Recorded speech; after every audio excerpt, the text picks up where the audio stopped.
Dice la Santa Escritura en el Salmo 96, versículo 8. Dad a Jehová la honra debida a su nombre. Traed ofrendas y venid a sus atrios. Nos congregamos hoy, Señor, celebrando tu fuerza que nos guía, tu poder que nos sostiene, tu inteligencia que nos conduce, tu mirada delante de nosotros, tus oídos atentos a nuestra oración y tu palabra que nos habla. Celebramos tu mano que nos guarda, tu camino que nos precede y el escudo con que nos proteges. Nos unimos hoy para dar testimonio de tu amor, de tu santo sacrificio, de tu justicia y de tu gracia, para cantar de alegría por la resurrección de nuestro Señor Jesucristo y su promesa de regresar por su iglesia. Tú estás aquí, Señor. Invocamos tu presencia. Recibe este culto de adoración y quédate en cada corazón. Responde a nuestra oración con tu poder y perdona todas nuestras faltas en tu amor. Que tu unción sea manifiesta en esta congregación, brazo protector. A ti cantamos y oramos. A ti elevamos nuestra oración y en ti, solamente en ti, esperamos y confiamos. Y como una petición especial, Señor, en esta mañana clamamos a ti por la familia Carcaño, Señor. Tú conoces, Señor, el interior de sus corazones. Las almas son preciosísimas para ti, Señor. Y solo tú sabes, Padre, que ellos, habiendo conocido el camino de la luz, se han desviado, Señor, y tienen otro tipo de creencias. Pero clamamos a ti, al único Dios verdadero, Señor, para que tú obres, para que tú toques, Señor, sus corazones y para que quites, Señor, la venda de la ceguera espiritual, Señor, y que vuelvan, Señor, a resplandecer en la luz, en la única luz verdadera, Señor, y el único camino que existe a través, Señor, de tu Hijo Jesús. Todas estas peticiones, Señor, y nuestra oración de invocación lo hacemos por el nombre de tu Hijo Jesús, el único resplandor de tu gloria. Amén.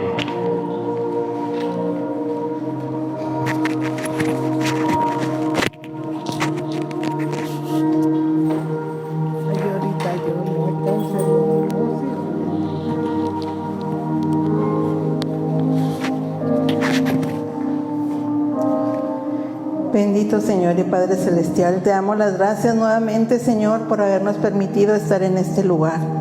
Te damos las gracias, Señor, porque has encaminado nuestros pasos a este día, que es el día para adorarte, agradecerte y venir, Señor, con un corazón agradecido, a darte las gracias, Señor, por todo lo que nos has dado durante la semana. Señor, en esta mañana ponemos en tus manos, Señor, la vida de mi hermana Ruth. Tú la conoces, Señor, tú sabes, y te seguimos pidiendo, Señor, para que tú fortalezcas su cuerpo, Señor, para que tú renueves sus fuerzas, Padre, para que ella siga, Señor, compartiendo de lo que tú le has dado, Señor. Quédate, Padre, con cada congregante, Señor, en este lugar. Quédate, Señor, con aquellos que han decidido acompañarnos, Señor, y que vienen en camino. Apresura sus pasos, Padre. Gracias, Señor, porque eres infinitamente bueno, porque dices en tu palabra que solamente tienes pensamientos de bien y no de mal, Señor. Ayúdanos a comprenderlo, Señor. Gracias, Padre, por todo lo que nos has dado. Por lo que no nos has dado también te damos gracias, porque en la soberanía de tu voluntad, Señor, está el bien para nosotros. Quédate, Señor, en este lugar, quédate con nosotros y abre nuestros sentidos, Señor, para comprender, entender y poner en práctica tu palabra, Señor. Todo te lo pedimos y te lo agradecemos en el nombre de nuestro Señor Jesucristo. Amén.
Buenas tardes tengan todos ustedes, aquellas personas que han decidido el día de hoy unirse a nosotros, ya sea de manera presencial o a través de los medios electrónicos, para meditar una vez más en uno de los salmos más preciosos jamás escritos en la Biblia y que ha trascendido en la historia de la humanidad a través de todos los tiempos.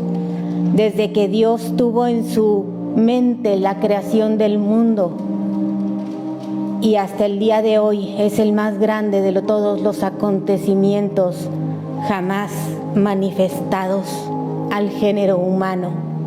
Vamos a buscar en nuestras Biblias el Salmo número 22. Se titula Un grito de angustia y un canto de alabanza. Salmos, capítulo número 22.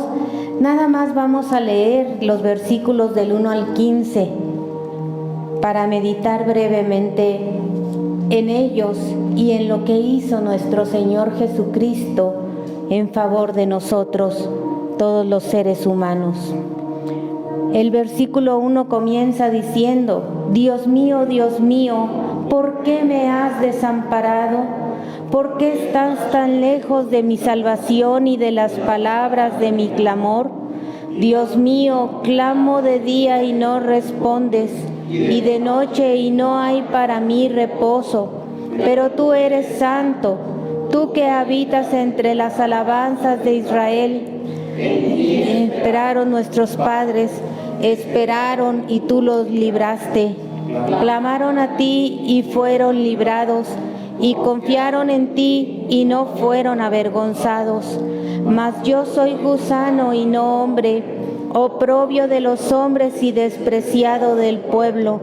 Todos los que me ven me escarnecen, estiran la boca, menean la cabeza diciendo: se encomendó a Jehová, líbrele él, sálvele puesto que en él se complacía. Pero tú eres el que me sacó del vientre, el que me hizo estar confiado desde que estaba a los pechos de mi madre. Sobre ti fui echado antes de nacer, desde el vientre de mi madre tú eres mi Dios. No te alejes de mí, porque la angustia está cerca, porque no hay quien ayude. Me han rodeado muchos toros, fuertes toros de Basán me han cercado.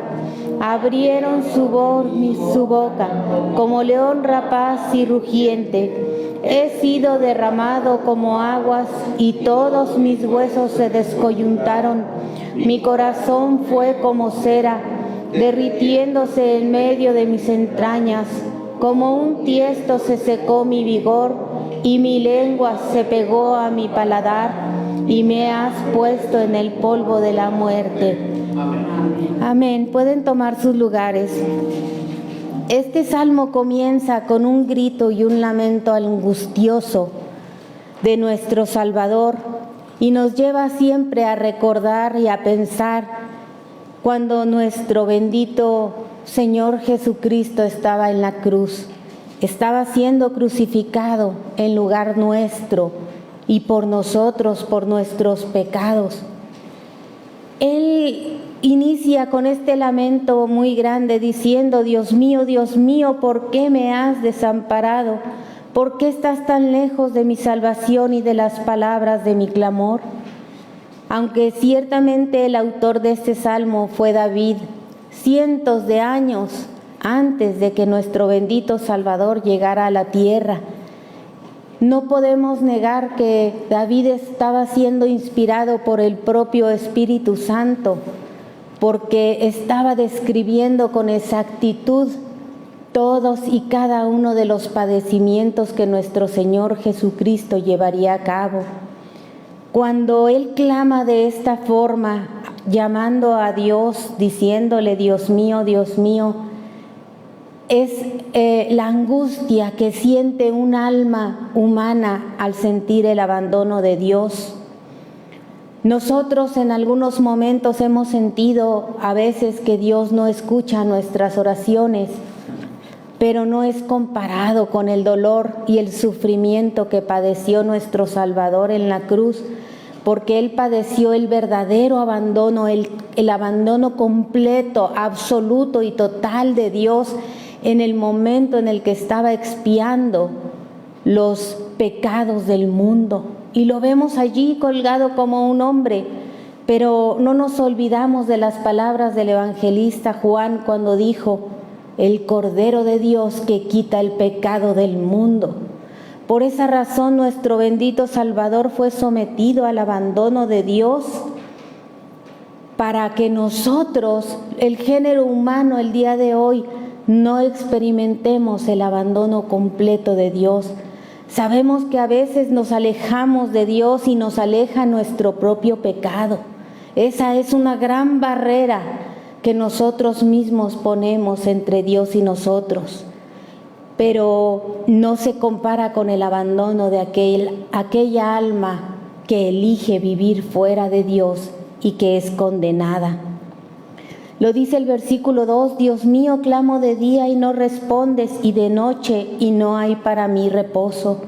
Vemos a nuestro bendito Salvador padeciendo lo que nosotros debíamos padecer en lugar nuestro y por el más grande de todos los amores, que es el amor de Dios para con el género humano.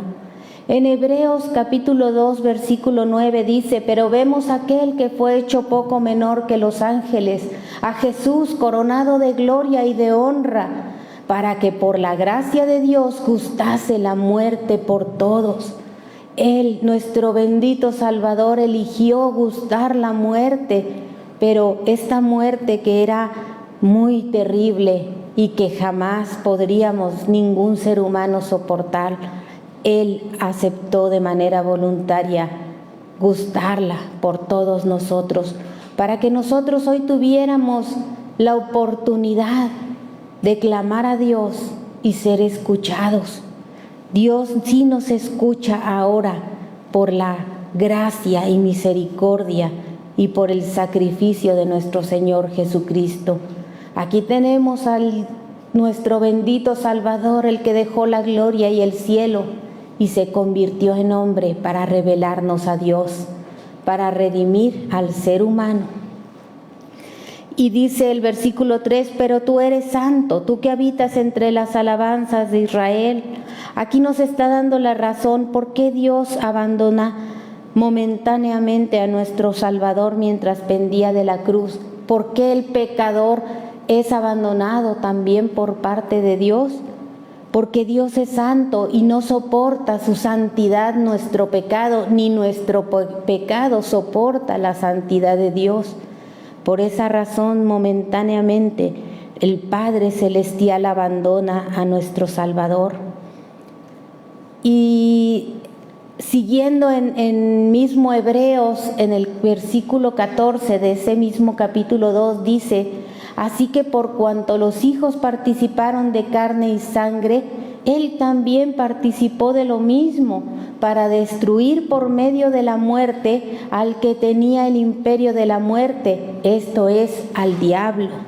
Nuestro Salvador gustó la muerte para arrebatarle al diablo el imperio de la muerte, y hoy el diablo ya no tiene poder sobre la muerte, y la muerte solamente es controlada y obedece lo que Dios, nuestro Padre Celestial, le ordena. Los versículos que dice: en ti esperaron nuestros padres, esperaron y tú los libraste, clamaron a ti y fueron librados, confiaron en ti y no fueron avergonzados. Estas palabras nos tienen que hacer ver cómo la Biblia se complementa unos libros con otros y cientos de testigos. En el Salmo era el escritor y el autor David, cientos de años antes de que nuestro Salvador llegara a la tierra. Y luego en Hebreos confirma la palabra misma el apóstol San Pablo cuando les escribe a los hebreos en su capítulo 2, versículos del 15 al 18, confirma estas mismas palabras que leemos en el Salmo. ¿Por qué Dios amparó a los hombres y a los padres? ¿Por qué sí los escuchó y cuando clamaron fueron librados?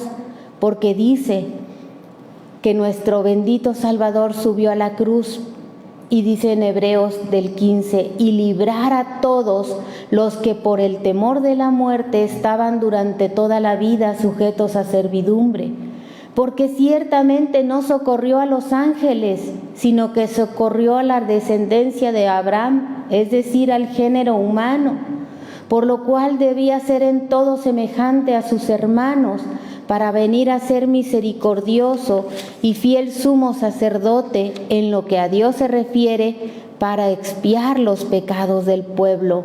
Pues en cuanto Él mismo padeció siendo tentado, es poderoso para socorrer a todos los que son tentados. Nuestro Salvador padeció por nosotros y en lugar nuestro, para que ahora nosotros tengamos la oportunidad de ser levantados.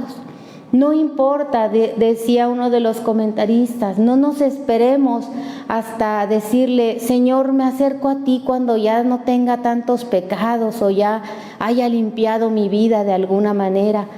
Dice el Señor, pecador, ven al dulce Jesús y feliz para siempre serás. Si en verdad le quisieres tener al divino Señor hallarás.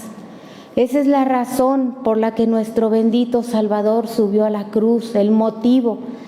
Y a nosotros nos sirve para que si hay alguna persona que está oyendo esta palabra y no ha dado el paso decisivo para creer en nuestro Señor Jesucristo y que su vida sea salva en Él, que lo haga en este momento. Y para aquellos que lo hemos hecho en algún momento de nuestra vida, renovemos nuestros votos de fidelidad a Dios. ¿Y cómo no hacerlo si el Señor padeció todo lo que viene descrito en este salmo? Al pie de la letra, lo padeció nuestro bendito Salvador. Dice los comentaristas, el Padre estaba con nuestro Señor Jesucristo cuando se encontraba en la prisión. El Padre estuvo con Él cuando estaba siendo azotado y aún cuando lo estaban clavando sobre aquella cruz. En el momento en el que Él presenta su alma como ofrenda por el pecado, el Padre lo quiso quebrantar. Por eso en el versículo 6 nos describe, mas yo soy gusano y no hombre, oprobio de los hombres y despreciado del pueblo. Todos los que me ven me escarnecen, estiran la boca y menean la cabeza diciendo, se encomendó a Jehová, líbrele él. En Isaías capítulo 53, versículo 10, nos describe años antes, siglos antes incluso de que se escribiera el Salmo, el profeta Isaías estaba diciéndonos con lujo de detalle lo que el Mesías iba a padecer. Por eso dice, con todo eso, Jehová quiso quebrantarlo sujetándole a padecimiento, cuando haya puesto su vida en expiación por el pecado. Verá linaje y vivirá por largos días, y la voluntad de Jehová será en su mano prosperada. Bendito sea nuestro Dios por Jesucristo, nuestro Salvador, que tomó nuestro lugar y que padeció todo esto por amor al género humano. El versículo 8 en su parte B dice, sálvele puesto que en él se complacía. Y entonces cuando nosotros recordamos que nuestro Señor Jesucristo estaba en la cruz y pendía ya de esa cruz, ya tenía varios tiempo pendiendo de la cruz, entonces nuestro Salvador comienza a tener diferentes etapas. También en Isaías capítulo 53 versículo 3 nos dice, despreciado y desechado entre los hombres, varón de dolores, experimentado en quebranto, y como que escondimos de él el rostro y fue menospreciado y no lo estimamos.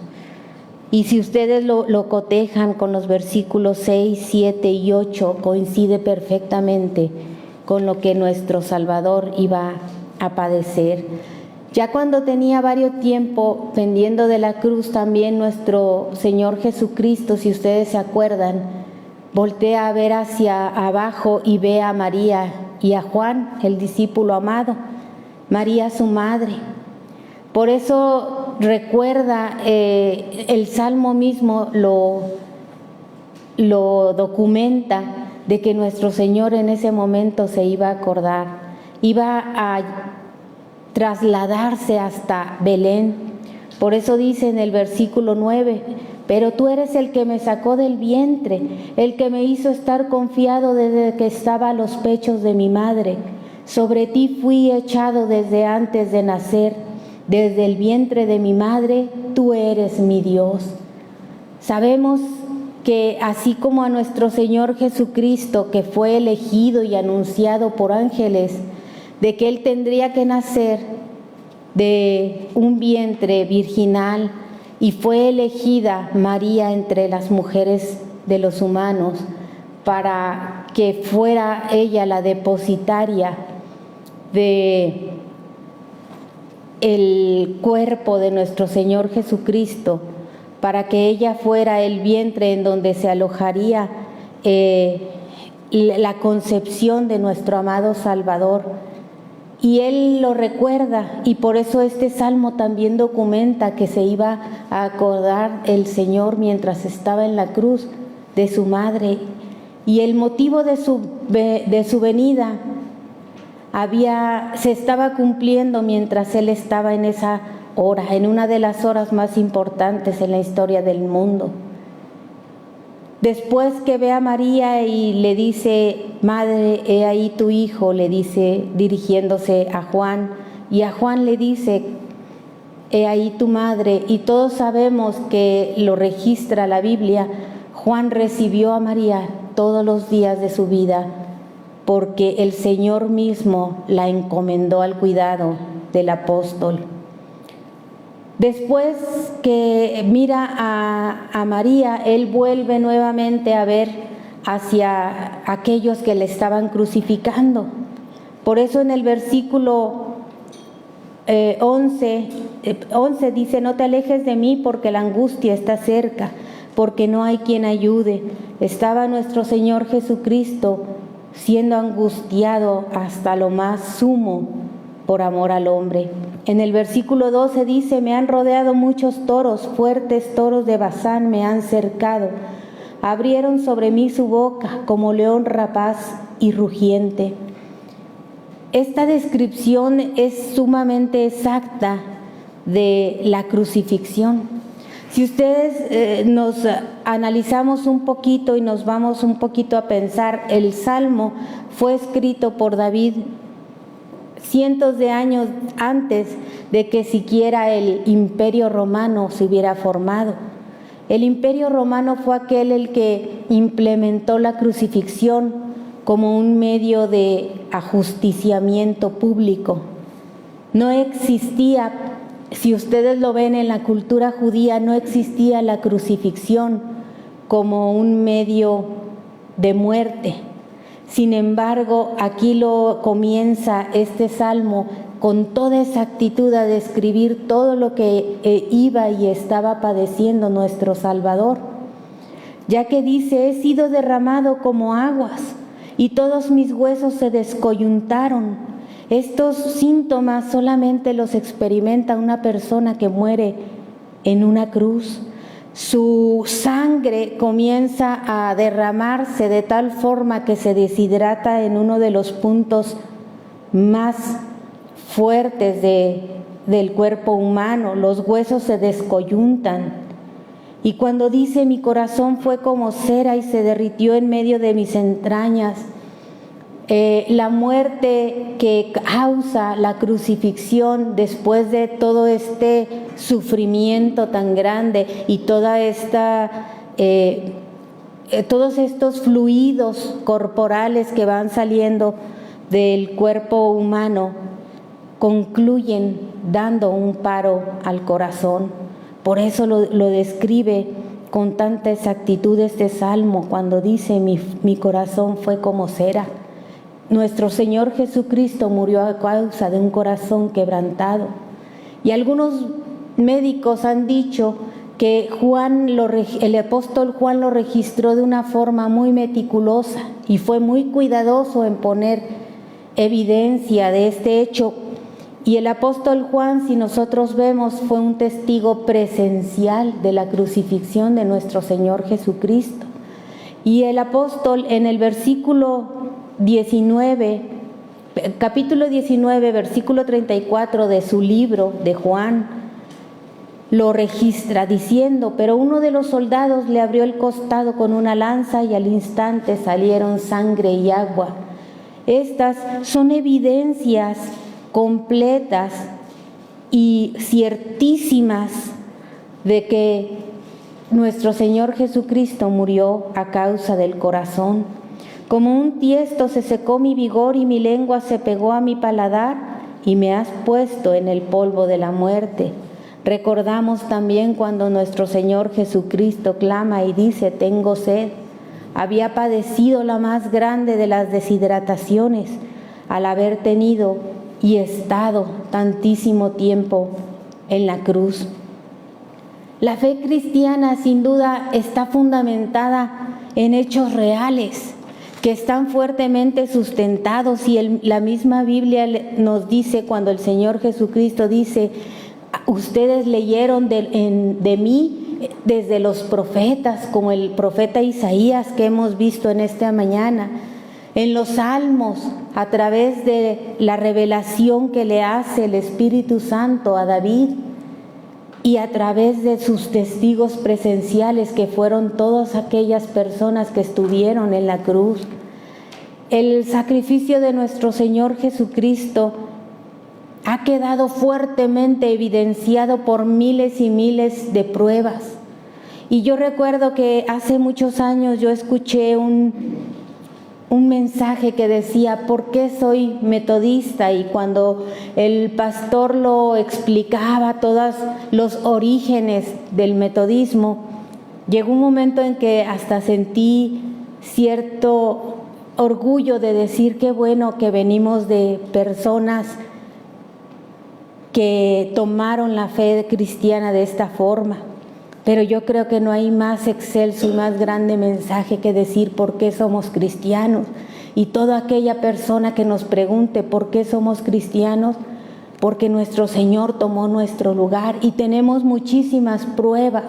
No cabe duda de que creemos en un Dios real, que ha basado la redención del hombre en hechos y evidencias reales a través de la historia.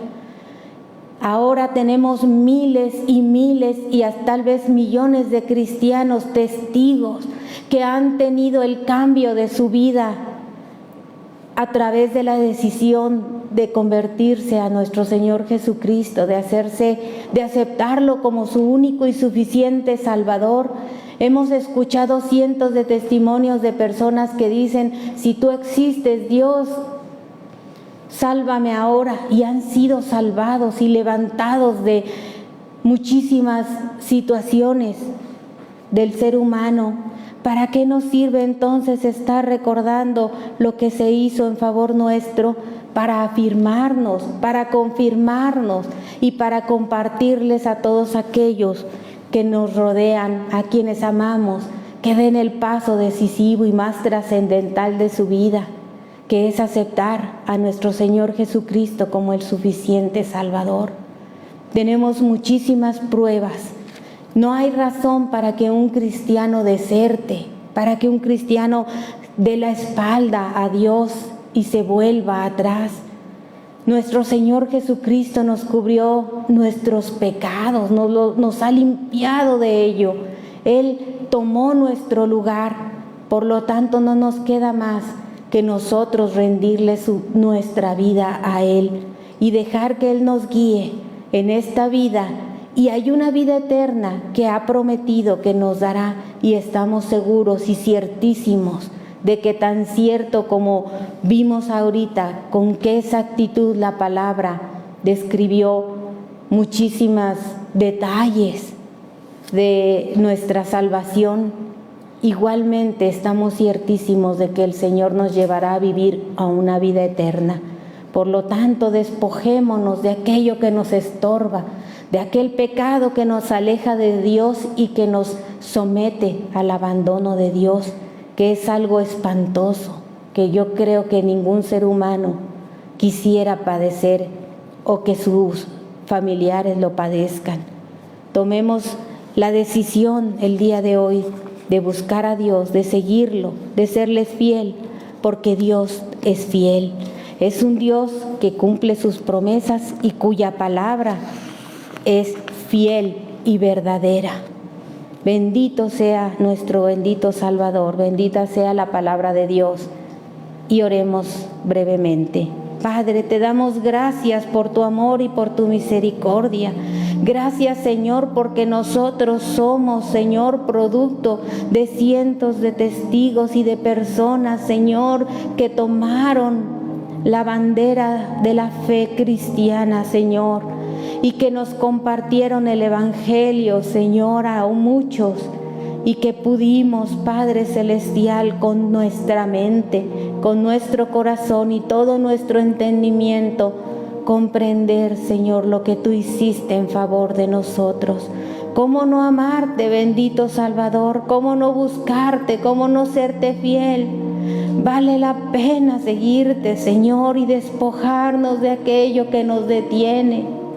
Todo lo que vemos nosotros en este mundo que a veces parece atractivo, Señor, no nos va a servir de nada para la vida eterna. Por lo tanto, como dice el apóstol San Pablo, lo tenemos por basura, por un desecho, Señor. No nos interesa el valor que esto dé, sino nos interesa tener una relación cercana contigo, buscarte, clamar a ti, saber que eres un Dios que nos escuchas, que nos responde, que no nos dejarás ni nos desampararás, Señor, y que tú perdonas nuestro pecado, que no importa cuál sea nuestra condición, tú, Señor, nos recibes con los brazos abiertos. Perdonas nuestras faltas y nos das una nueva vida en Cristo Jesús, nuestro Salvador. Gracias, Señor, por tu palabra. Gracias por tu don inefable que es nuestro Señor Jesucristo. Y gracias por el Espíritu Santo que nos lleva a clamar: Abba, Padre. Padre Dios, cuida de nosotros y quédate con nosotros y en nosotros todos los días de nuestra vida. El Señor bendiga su palabra y damos lugar al mensaje de esta tarde. Que el Señor les bendiga. Amén, hermanos. Puestos en pie, vamos a entonar nuestro himno Salvador, a ti me rindo.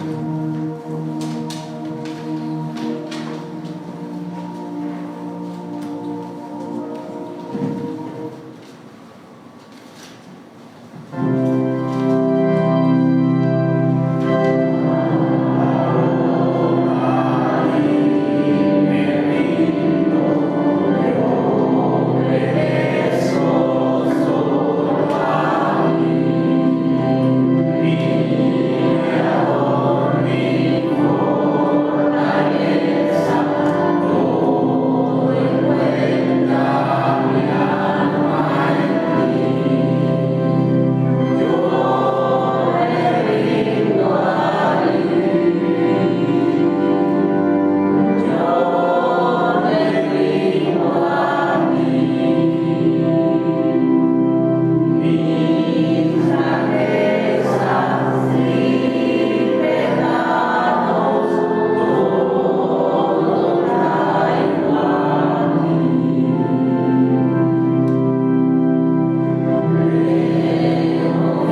Dios, mis amados hermanos, así puestos de pie vamos a ponerle esta palabra del Señor en sus manos, que Él sea el que nos hable en nuestros corazones en esta mañana. Padre bendito y santo, te damos gracias, Señor, te alabamos, te bendecimos, te glorificamos, oh precioso Salvador, porque tú eres, Señor, nuestro Dios todopoderoso. Y en esta mañana, Señor, te pedimos que tú vengas y nos hables a nuestros corazones, que tú abras, Señor, nuestros oídos para poder escuchar con atención, con detenimiento, Señor, lo que tú quieres hablarnos en esta mañana. Que abras, Señor, nuestras mentes para que cada palabra sea, Señor, asimilada, sea razonada, bendito Dios, para que sea, Señor, entendida por completo, sin dudas, bendito Dios, que clarifique, Señor, todas nuestras dudas, que podamos, Señor, entender tu palabra, Señor, con atención. Nuestro corazón, bendito Dios, para que tu palabra precisamente entre como esa espada de dos filos hasta lo profundo de nuestro corazón, de nuestro espíritu, de nuestros pensamientos. Que nos haga, Señor, ver nuestra condición. Que nos haga, Señor, saber y conocer, Señor, cómo es que tú nos ves a nosotros. Que escudriñes, Señor, nuestros pensamientos, lo profundo, Señor, de nuestro corazón. Y que podamos, Señor, recibir tu palabra y asimilarla, para vivirla, para caminar, Señor, con ella, para ser, Señor, guiados por tu palabra, como esa lámpara, Señor, a nuestros pies. Ayúdanos, Señor, a caminar contigo. Ayúdanos, bendito Dios, a no dar un paso atrás e ir, Señor, adelante. Alabado seas y glorificado sea tu santísimo nombre. A ti, Señor, toda honra y toda gloria, precioso Salvador. Habla en nuestros corazones. Señor, quema mis labios con el carbón encendido. Que seas tú, Señor, y solamente tú, que hables a esta tu iglesia. Sosténnos, Señor. Ponemos en tus preciosas manos, Señor, la vida de esta iglesia y las necesidades, Señor, de esta iglesia. Los ponemos en tus manos, Señor, porque nada podemos hacer nosotros. Solamente tú puedes, Señor, obrar en el corazón, en la mente del ser humano. Los encomendamos, Señor, a tu cuidado. Los encomendamos, Señor, a tu Santo Espíritu, que sea el que haga la obra en ellos, en cada uno, Señor, de los que tienen necesidad. Tú conoces, Señor, su necesidad. Conoces, Señor, sus corazones. Los encomendamos a ti, a nuestros familiares, a nuestros vecinos, a los colaboradores, Señor, que día con día trabajan con nosotros. A todos ellos, Señor, los ponemos, Señor, en tus preciosas manos. Que tú obres, Señor, en sus corazones y quédate con nosotros. Te lo pedimos en el bendito y dulce nombre de tu Hijo Jesucristo. Amén.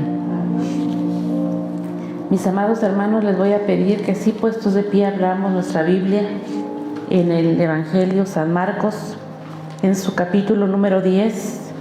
Vamos a leer todos unidos los versículos del 17 al 31. Marcos 10, versículos del 17 al 31.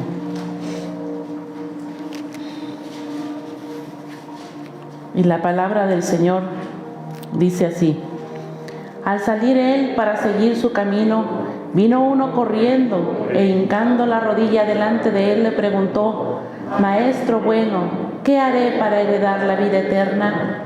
Jesús le dijo: ¿Por qué me llamas bueno? Ninguno hay bueno sino solo uno, Dios.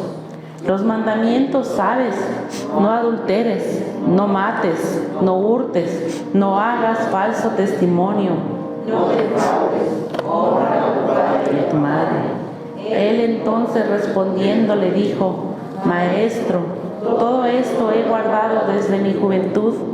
Entonces Jesús mirándole le amó y dijo: una cosa te falta. Anda, vende todo lo que tienes y dalo a los pobres, y tendrás tesoro en el cielo. Y ven y síganme tomando tu cruz. Pero él, afligido por esta palabra, se fue triste, porque tenía muchas posesiones. Entonces Jesús, mirando alrededor, dijo a sus discípulos: cuán difícilmente entrarán en el reino de Dios los que tienen riquezas. Los discípulos se asombraron de sus palabras, pero Jesús respondiendo volvió a decirles: hijos, cuán difícil es entrar en el reino de Dios a los que confían en las riquezas. Más fácil es pasar de un camello por el ojo de una aguja que entrar un rico en el reino de Dios. Ellos se hablaron aún más diciendo entre sí: ¿quién pues podrá ser salvo? Entonces Jesús mirándolo dijo: para los hombres es imposible, mas para Dios no, porque todas las cosas son posibles para Dios. Entonces Jesús comenzó a decirle: he aquí nosotros lo hemos dejado todo y te hemos seguido. Respondiendo Jesús le dijo: de cierto os digo que no hay ninguno que haya dejado casa, o hermanos, o hermanas, o padre, o madre, o mujer, o hijos, o tierras, por causa de mí y del Evangelio, que no reciba 100 veces más ahora en este tiempo, casas, hermanos, hermanas, madres, hijos y tierras, con persecuciones, y en el siglo venidero la vida eterna. Pero muchos primeros serán postreros, y postreros primeros. Y mis amados hermanos, antes de que tomen sus lugares, para poder entender este evangelio del día de hoy, comenzaremos por leer el libro de Hebreos en su capítulo número 4, los versículos del 11 al 16. Vamos entonces a leer Hebreos 4 en sus versículos del 11 al 16. Y la palabra del Señor dice así: procuremos pues entrar en aquel reposo, para que ninguno caiga en semejante ejemplo de desobediencia, porque la palabra de Dios es viva y eficaz, y más cortante que toda espada de 2 filos, y penetra hasta partir el alma y el espíritu, las coyunturas y los tuétanos, y discierne los pensamientos y las intenciones del corazón. Y no hay cosa creada que no sea manifiesta en su presencia. Antes bien, todas las cosas están desnudas y abiertas a los ojos de aquel de quien tenemos que dar la cuenta. Por tanto, teniendo un gran sumo sacerdote que traspasó los cielos, Jesús el Hijo de Dios, retengamos nuestra profesión, porque no tenemos un sumo sacerdote que no pueda compadecerse de nuestras debilidades, sino uno que fue tentado en todo según nuestra semejanza, pero sin pecado. Acerquémonos pues confiadamente al trono de la gracia, para alcanzar misericordia y hallar gracia para el oportuno socorro. Amén. Pueden tomar sus asientos, mis amados hermanos.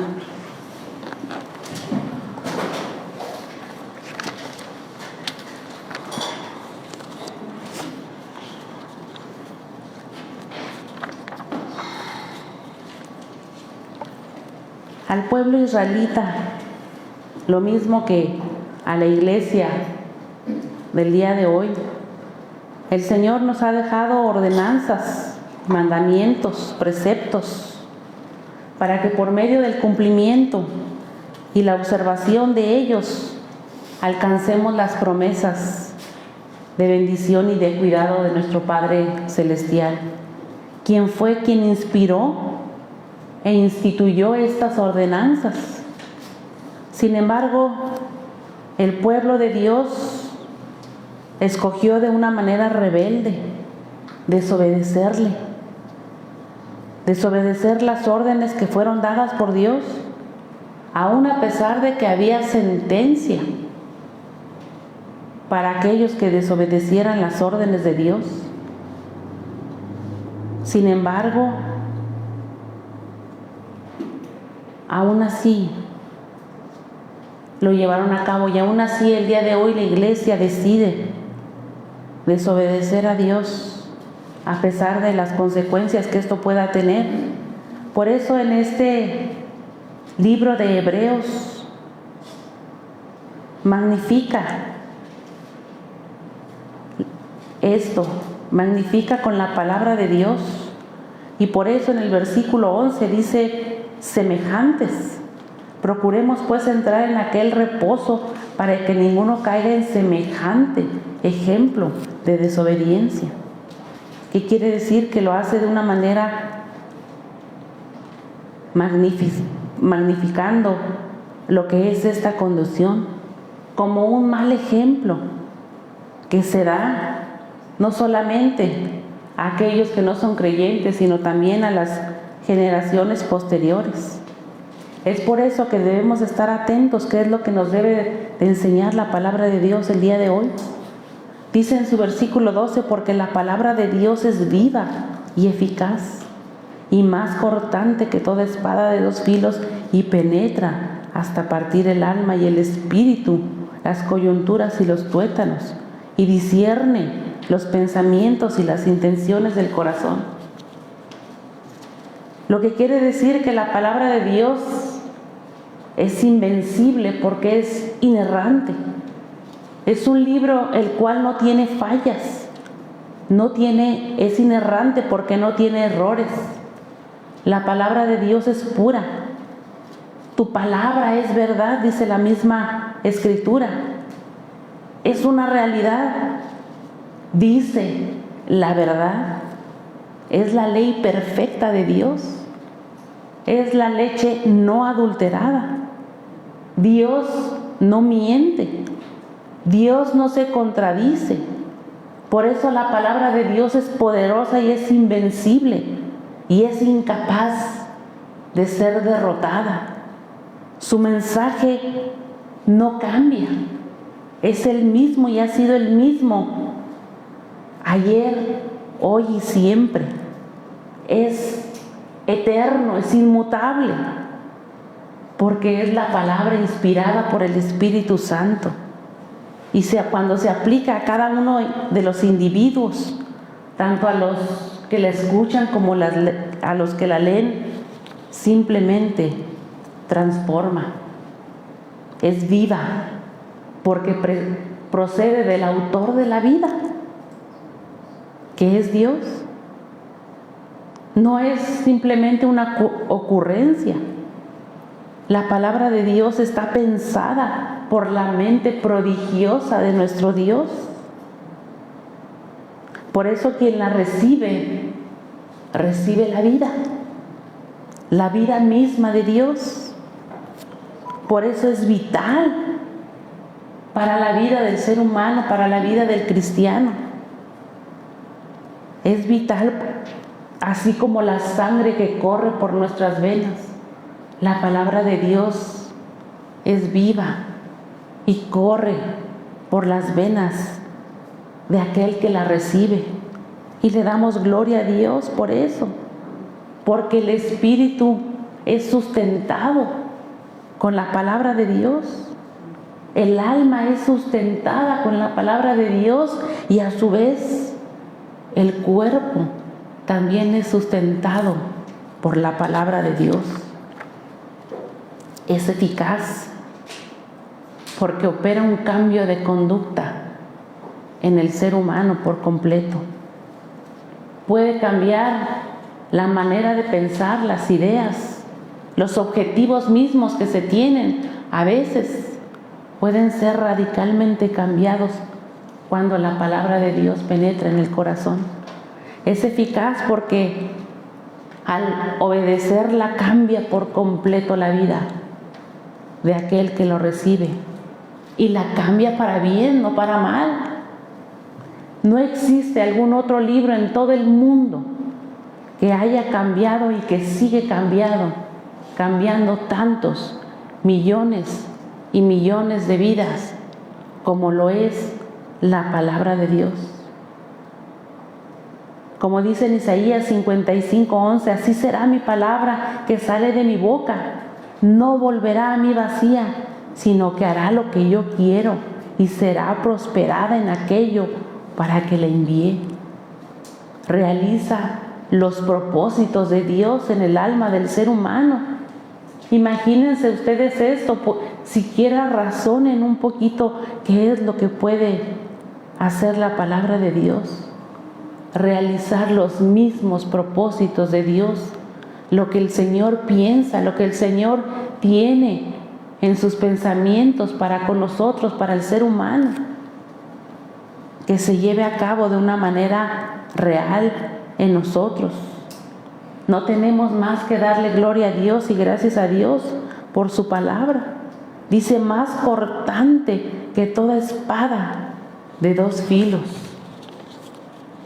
Más cortante que toda espada de dos filos. Los romanos usaban espadas cortas, ellos le llamaban dagas. Estas espadas cortas tenían doble filo y servían como defensa para luchar en espacios reducidos, y era más que efectiva. Dice la palabra de Dios, penetra hasta partir el alma, para revelar lo que hay en el corazón del hombre. Penetra hasta lo más profundo del corazón, penetra hasta partir el alma y el espíritu. Por eso dice que es de doble filo, penetra y parte el alma y al mismo tiempo el espíritu. También discierne los pensamientos y todas las intenciones del corazón, así como la daga afilada que separa, va separando los tejidos conforme va cortando. Así es la palabra de Dios, va descendiendo y va separando entre lo espiritual y entre lo carnal, va cortando y va separando para que pueda entender el ser humano la diferencia entre lo espiritual y lo carnal, y podamos ver la diferencia de la lucha que se tiene en el corazón, de lo terrenal y de lo espiritual. Solamente la palabra de Dios es la única que puede revelar esta verdad en el corazón del hombre y puede revelar la verdad acerca de nosotros mismos. La palabra de Dios es la única que nos hace conocernos a nosotros mismos. Nosotros mismos muchas de las veces ni siquiera nos conocemos a nosotros mismos, sino es a través de la palabra de Dios como nos conocemos. Yo en un tiempo durante mi adolescencia me encantaba hacer esos test de personalidad, y cada vez que los veía en las revistas y veía yo, ¿quieres saber si eres introvertido, extrovertido?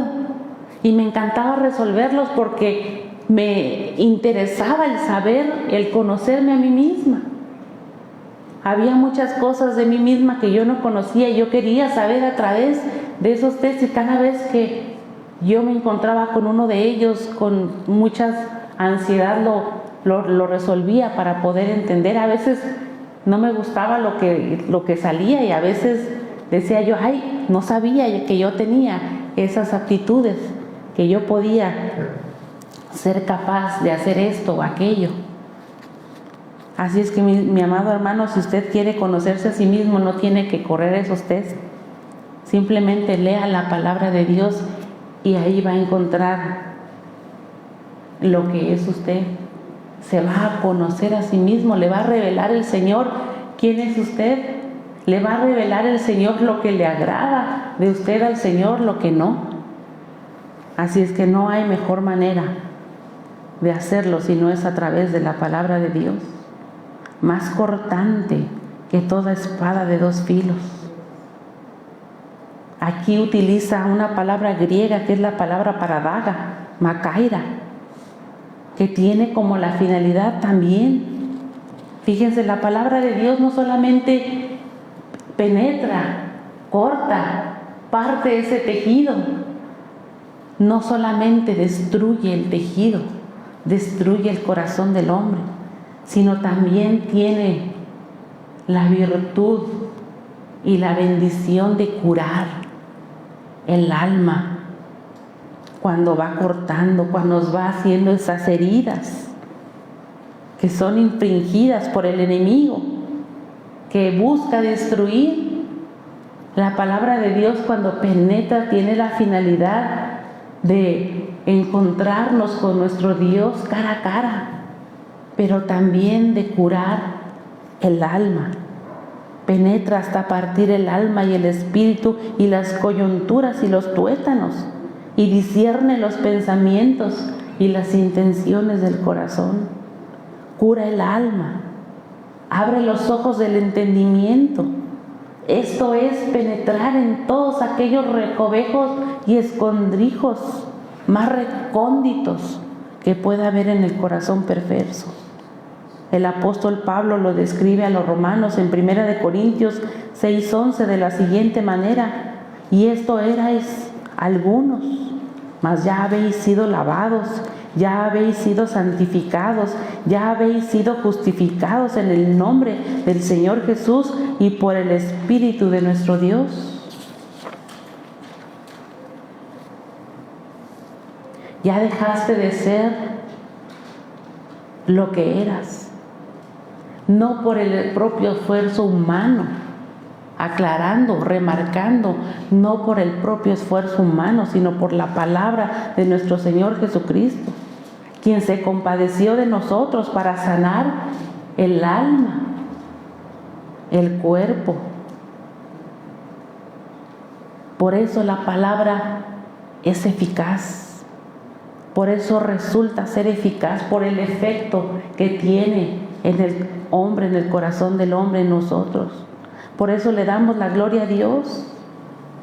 Y queremos que también esa palabra de Dios penetre en nuestros familiares y en aquellos a quien amamos, que sea de la misma manera eficaz. Y que sea también una realidad y que sea viva.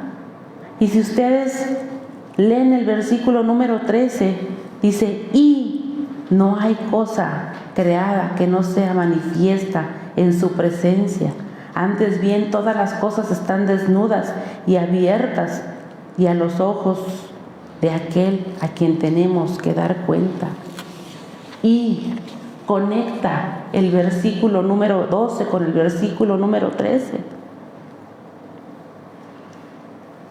No hay otra cosa que se pueda ocultar. Por eso el Señor nos da la capacidad de ver a través de cómo penetra su palabra en nosotros lo que Dios ve.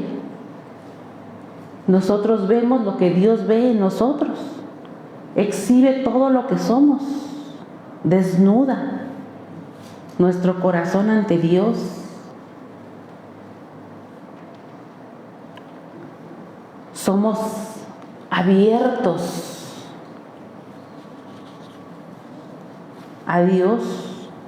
Y también utiliza una palabra de origen griego precisamente que dice traquenizo, que es lo mismo que hacer una traqueotomía, es decir, cuando el sacerdote tomaba al animal para sacrificarlo, lo tomaba y le hacía la cabeza hacia atrás y daba un golpe en el cuello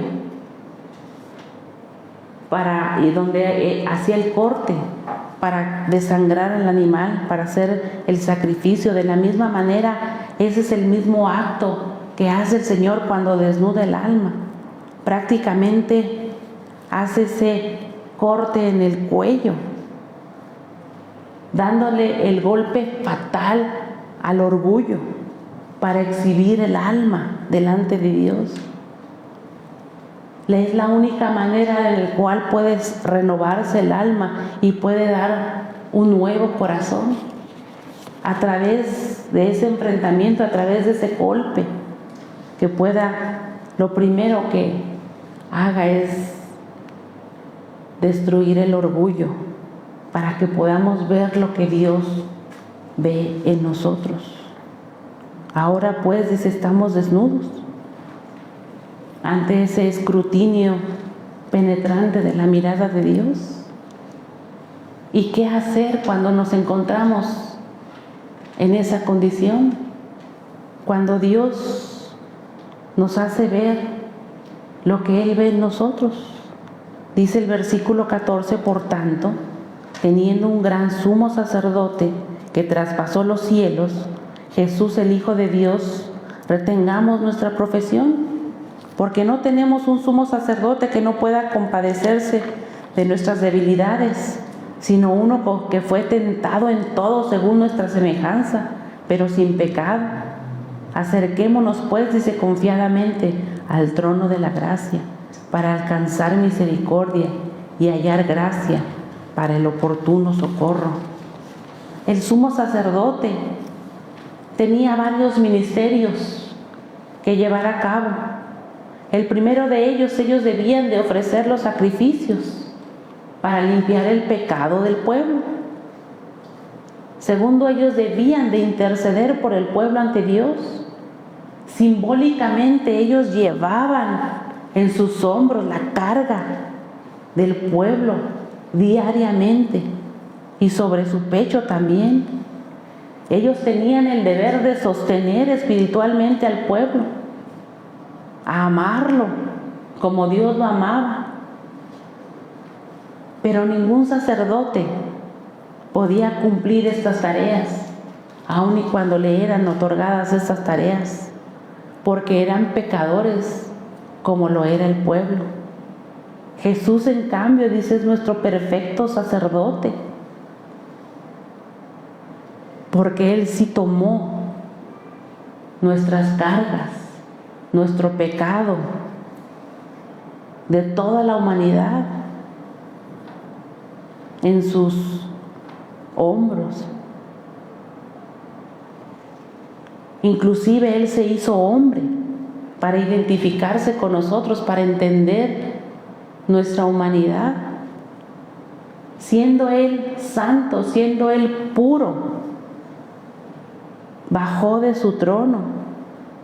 Él no tenía que ofrecer sacrificios porque nuestro Señor Jesucristo no tuvo pecado. Él fue el Cordero sacrificado. Él sacrificó su vida por nosotros. Y Él está a la diestra del Padre, en su cuerpo ahora glorificado. Por eso su sacerdocio no termina, es eterno.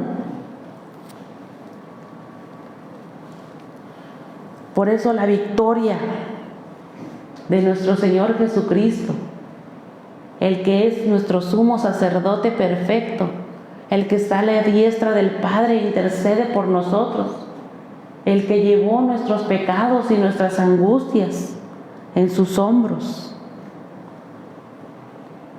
Por eso Él nos da la seguridad, dice el versículo 16, de acercarnos a Él. Acerquémonos pues confiadamente al trono de la gracia. ¿Y cómo no hacerlo si tenemos al sumo sacerdote? Para alcanzar misericordia y hallar gracia para el oportuno socorro. Ya no tenemos que llevar sacrificios a otro hombre como nosotros, pecador. Por eso podemos acercarnos confiadamente a la gracia. El Señor fue compasivo. El Señor fue tentado en todo. Por eso el Señor nos comprende de todo a todo. Comprende nuestras incapacidades, nuestras debilidades. Y Él es el único que nos puede ayudar a superarlas y a corregirlas. No es, reitero, por voluntad propia. No es por un esfuerzo propio o humano. Y esto era lo que no habían entendido los hebreos. De allí que nuestro Señor Jesucristo, cuando Él comenzó en su ministerio terrenal, siempre exhortó al pueblo a acercarse a Él, al trono de la gracia. Siempre les enseñó. El pueblo había sido guiado por líderes religiosos, por líderes políticos, por escribas, por sacerdotes, que no les habían dado lo que el Señor les estaba ofreciendo, que se había convertido en una religiosidad y ritualismo. Por eso el Señor les exhorta a esto.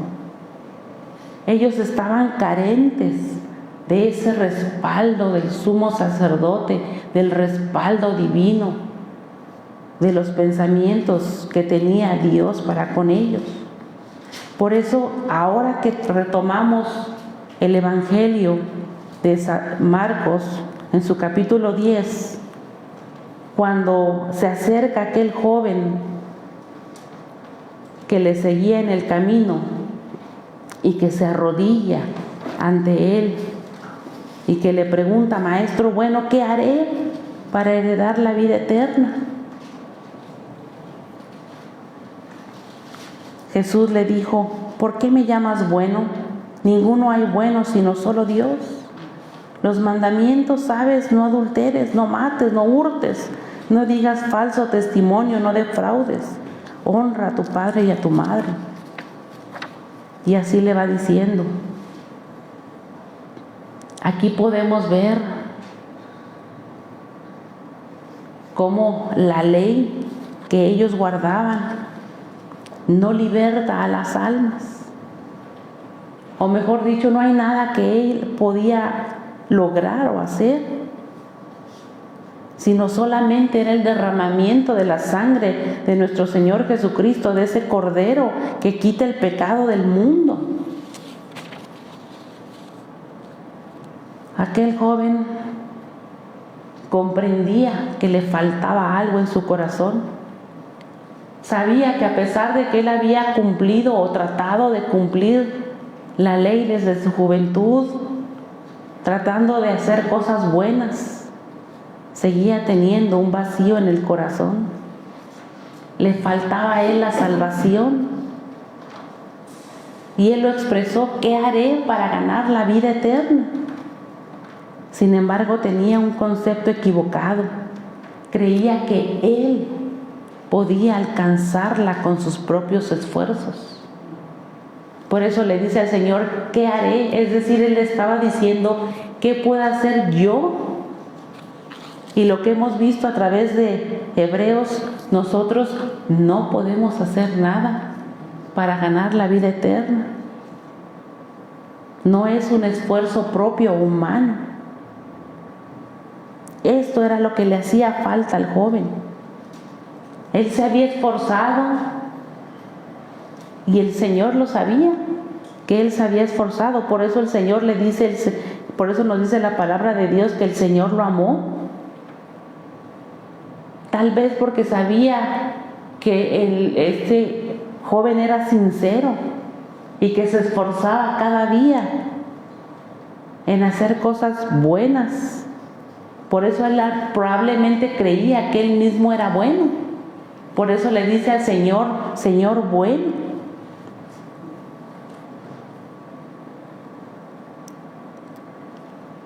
Sin embargo, el Señor le tenía que abrir los ojos.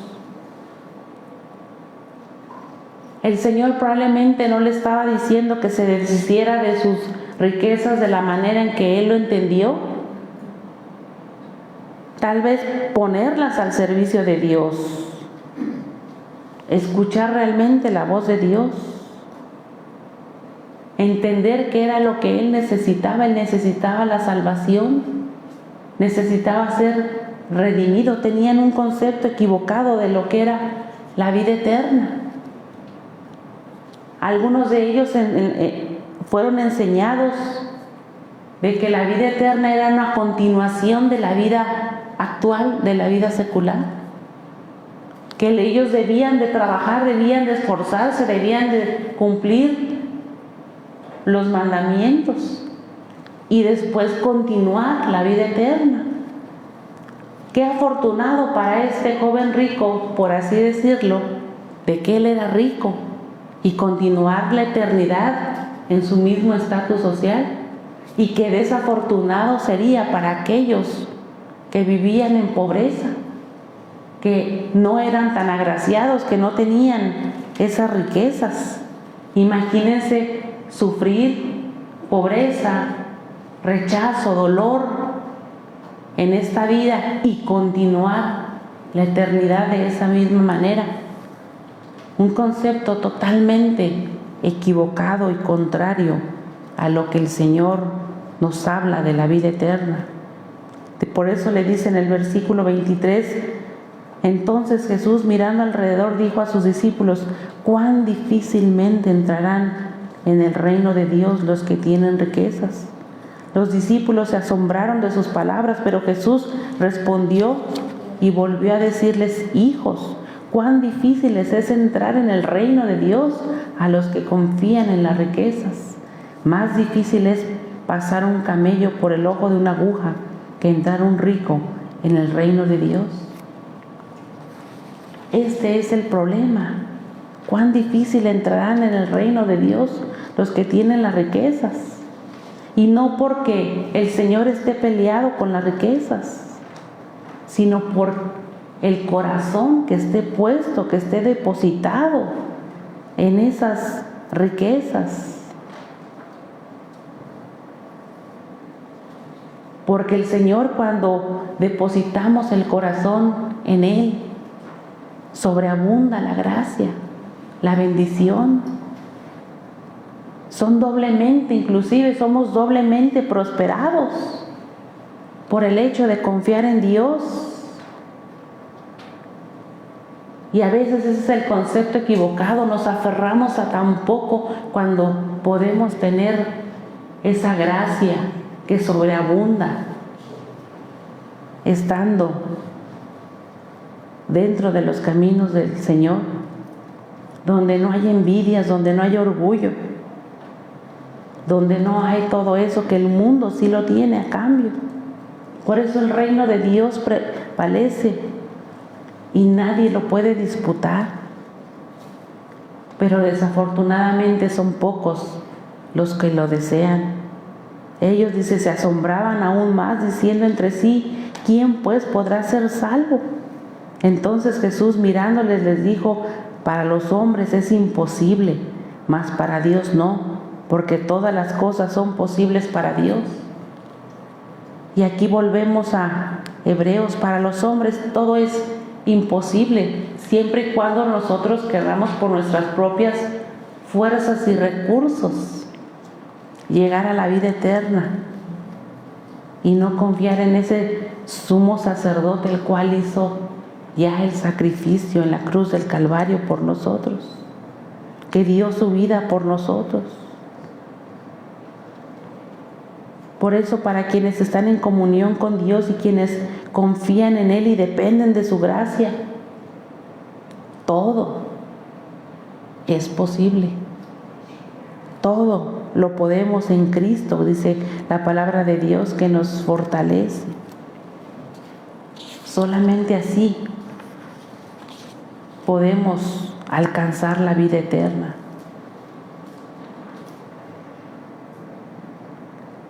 Dice el versículo 28, entonces Pedro comenzó a decirle: he aquí, nosotros hemos dejado todo y te hemos seguido. Respondió Jesús y dijo: de cierto os digo que no hay ninguno que haya dejado casa o hermanos o hermanas o padre o madre o mujer o hijos o tierras por causa de mí y del Evangelio, que no reciba 100 veces más ahora en este tiempo casas, hermanos, hermanas, madres, hijos y tierras, con persecuciones, y en el siglo venidero la vida eterna. Así es la vida, mis amados hermanos, del creyente, de la iglesia. A veces la familia nos margina, nos abandona, pero tenemos la familia preciosa de la fe. Y no es así. Y nos amamos unos a otros y nos tenemos unos a otros. tenemos la bendición que sobreabunda, la gracia del Señor que sobreabunda, con este gran sumo sacerdote que se compadece de nosotros y que es más valioso que cualquier amistad, que cualquier cosa que el mundo nos pueda ofrecer. Por eso alcanzar el reino de Dios para este joven no era posible pensando de la manera que pensaba. Y el Señor era lo que le estaba tratando, lo que le dijo a través de sus palabras, que en el momento no los entendió. Y que ojalá que él haya reflexionado y entendido que él no tenía que hacer nada, que todo iba a ser hecho por nuestro Señor Jesucristo en su momento. Y al día de hoy que todo ha sido hecho por el sumo sacerdote. Y dejar que su palabra sea viva, sea eficaz en nuestra vida.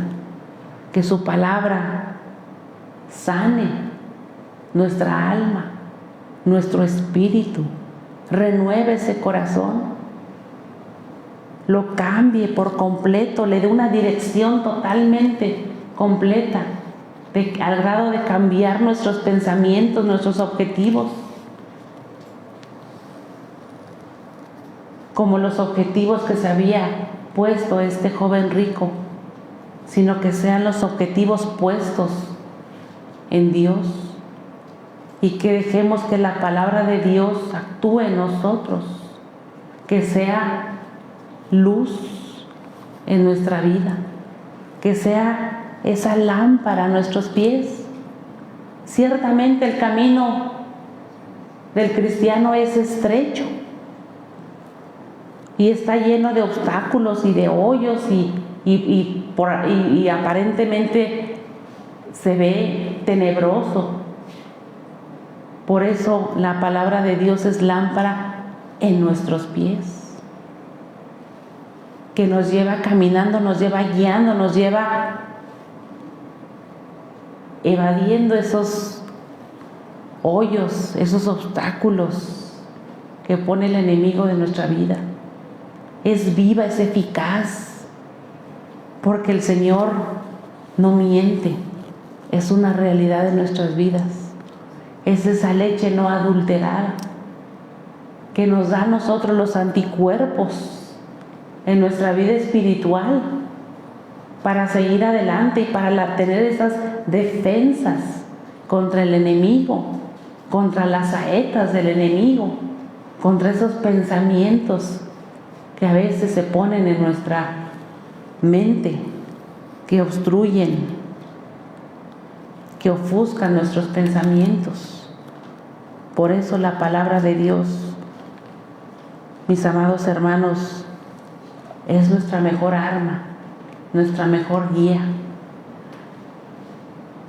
Es, dice también la palabra de Dios, como ese martillo que quebranta hasta el corazón más duro, que derrumba hasta las cosas más arraigadas en nuestra vida, las pulveriza para erradicarlas por completo de nuestra vida y de nuestro corazón.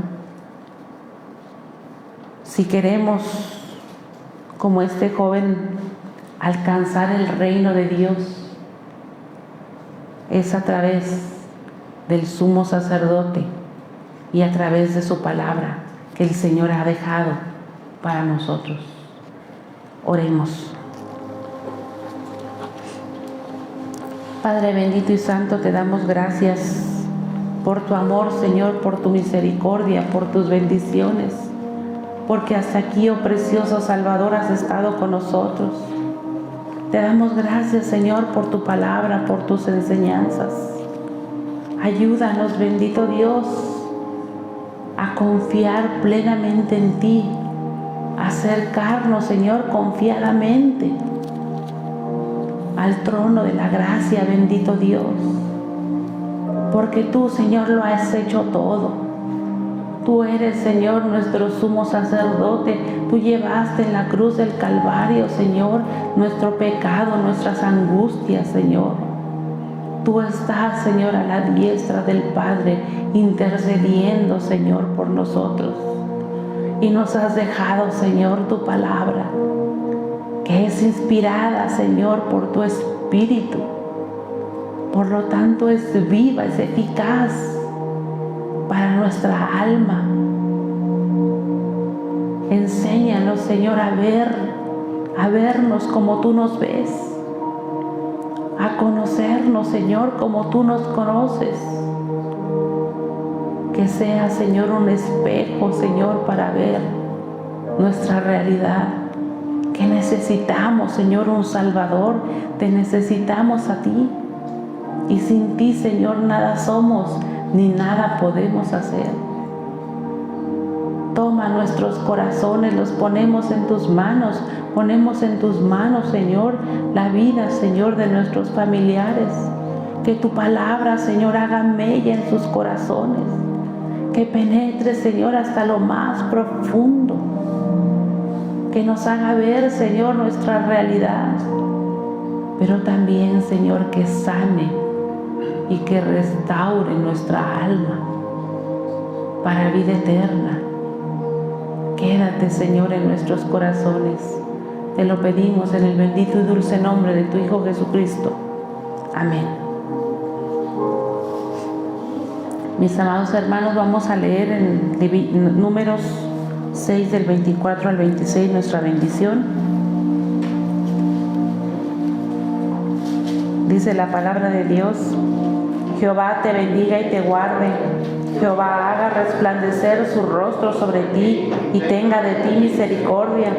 Jehová alce sobre ti su rostro y ponga en ti paz. Y vamos a recitar nuestro Salmo 23 y terminamos con los testimonios. Si trae un testimonio, mi amado hermano, puede compartirlo.